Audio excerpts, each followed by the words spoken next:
I have these two wonderful bratty boys who don't care mommy doesn't have limbs.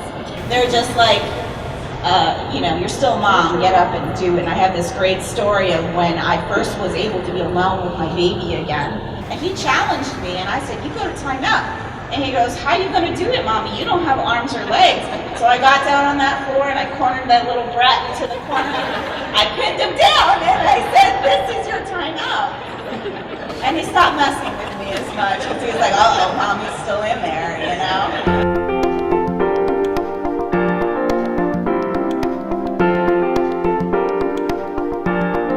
Good afternoon, and I want to thank everybody for coming out today for an event that we hold here a few times a year that really sort of, in my mind, celebrates why we exist as an organization.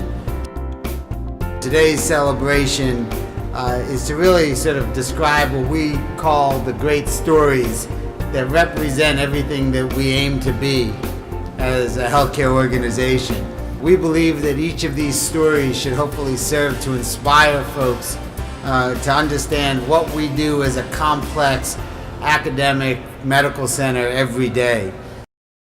The employee engagement team has selected the following story, written by Amanda Flores, to recognize the exceptional medical decision-making and care which ultimately saved her life and helped put her on a path to healing. It is my pleasure to share the excerpts from Ms. Flores' letter with you. I was a patient at the University of Maryland Medical Center 2 years ago. I was septic and needed all 4 of my limbs amputated to keep me alive. The journey has been long, but I am grateful for the care and the decisions made by my care team to allow me to get back to my 2 children and family.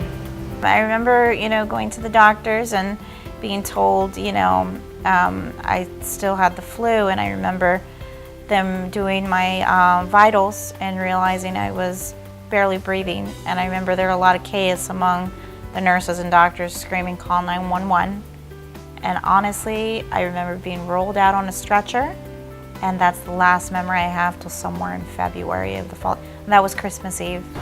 And I wake up and I am told, Amanda, you're in the hospital, you almost died, and the good news is you lived, but in order to save your life, we had to amputate all 4 of your limbs. Not even in my worst nightmares would I have imagined being unable to move and, being that sick where I had no limbs. I couldn't talk. We tried to get people's attention. I had no way of letting anyone know I was miserable. And this wonderful man over here told me to start clicking my tongue. So, this still sends shudders through them to hear that, because I was so annoying. I would always be... The nurses and the doctors were so compassionate and caring and patient with me that they really are. I've been in a lot of medical facilities in my recovery, and the nursing staff and medical staff here is just beyond what you typically find. Before we call the honorees, we would like to share with you a video prepared by one of our honorees who could not be here today. Hello everyone, I'm Dr. Jason Paisley, currently stationed at Bagram Airfield in Afghanistan. I wish I could be there today to celebrate with all of you and Ms. Flores. I had the pleasure of taking care of Ms. Flores through her hospitalization, and I'm so happy with her progress and where she is today. She truly is an amazing woman with a strong will, a great spirit, and a great sense of humor. One of my favorite memories was before one of her operations. She asked me if after the operation she would be bikini ready. I told her, of course you will. It's that sense of humor that helped her get by and helped her be the person she is today. Hi, Dr. Paisley, it's Amanda Flores. Oh my God, I got your awesome video. I almost started crying, and I don't cry very often. I'm tickled pink that you remembered my joke about the bikini, because, well, I didn't quite do the bikini, but I've been on the beach again, and I actually think about you when I go on the beach. I'm like, you like my nice skin grafts? Because, they were done very thoughtfully. As we call the names of the rest of the honorees, please hold your applause to the end. Dr. Jose Diaz, Chief of Acute Care Surgery.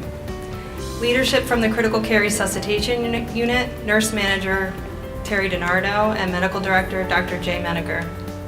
Leadership from the Lung Resuscitation Unit, Nurse Manager Teresa DiNardo and Medical Director Jay Menaker. Leadership from the Surgical Intensive Care Unit, myself and Medical Director Dr. Sam Tischerman.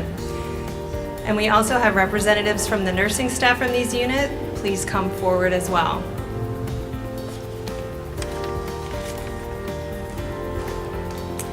Congratulations to the honorees.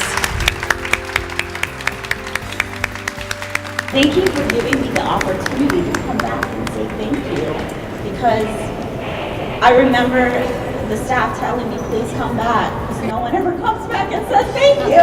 I was like, so thank you for giving me this opportunity, and thank you for saving my life.